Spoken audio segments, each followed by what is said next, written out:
NTR SS Rajamouli the super hit combination. వీరి కలయికలో వచ్చిన హ్యాట్రిక్ చిత్రం యమదొంగ. ఎన్టీఆర్ ని యముడిగా చూపించి బ్లాక్ బస్టర్ కొట్టాడు జక్కన్న. ప్రస్తుతం సీక్వెల్ టైం నడుస్తోంది. దాంతో యమదొంగ సినిమాకి సీక్వెల్ తీయాలని మేకర్స్ ప్లాన్ చేస్తున్నారట. ప్రస్తుతం రాజమౌళి ఎస్ఎస్ఎంఈ 29 సినిమాతో బిజీగా ఉన్నారు. అలాగే ఎన్టీఆర్ కూడా తన సినిమాలతో బిజీగా ఉన్నాడు. కానీ వీరి కాంబోలో యమదొంగ 2 వస్తుందని సమాచారం. మేలో ఎన్టీఆర్ పుట్టినరోజు ఉంది. ఎన్టీఆర్ నటించిన యమదొంగ సినిమా రిలీజ్ చేయబోతున్నట్లు ప్రకటిస్తూ రిలీజ్ కు సంబంధించిన ట్రైలర్ ను కూడా రిలీజ్ చేశారు. ప్రెజెంట్ రిలీజ్ ట్రైలర్ కు నెట్టింట విశేష స్పందన లభిస్తోంది. దర్శకధీరుడు రాజమౌళి దర్శకత్వం వహించిన ఈ చిత్రంలో మ్యాన్ ఆఫ్ మాసెస్ ఎన్టీఆర్ హీరోగా నటించగా ప్రియమణి హీరోయిన్ గా మెప్పించింది.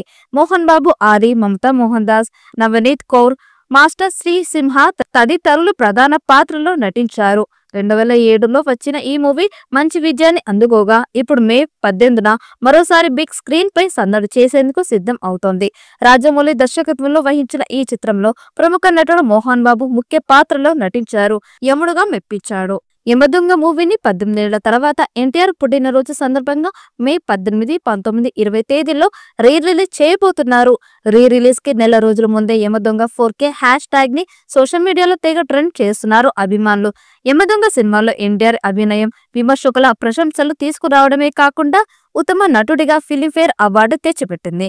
ఎంఎం కీరవాణి సంగీతం అందించిన యమదొంగ మూవీలో 1977లో వచ్చిన సీనియర్ ఎన్టీఆర్ యమగోళ మూవీలో ఓలమ్మి తిక్కరేగిన పాటను రిమిక్స్ చేశారు.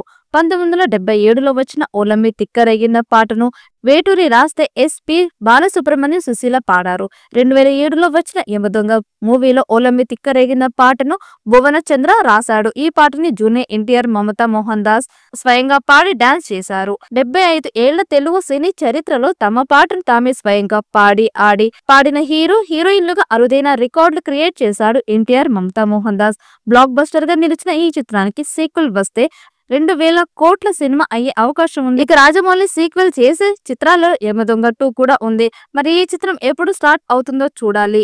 ఈ వీడియో మీకు నచ్చినట్లయితే లైక్ చేయండి, షేర్ చేయండి. మరిన్ని అప్డేట్ కోసం మన ఛానల్ ని సబ్స్క్రైబ్ చేసుకోండి. ఈ వీడియోపై మీ అభిప్రాయాన్ని కామెంట్ బాక్స్ లో కామెంట్ చేయండి. నోటిఫికేషన్ కోసం పక్కనున్న గంట సింబల్ని గట్టిగా నొక్కండి.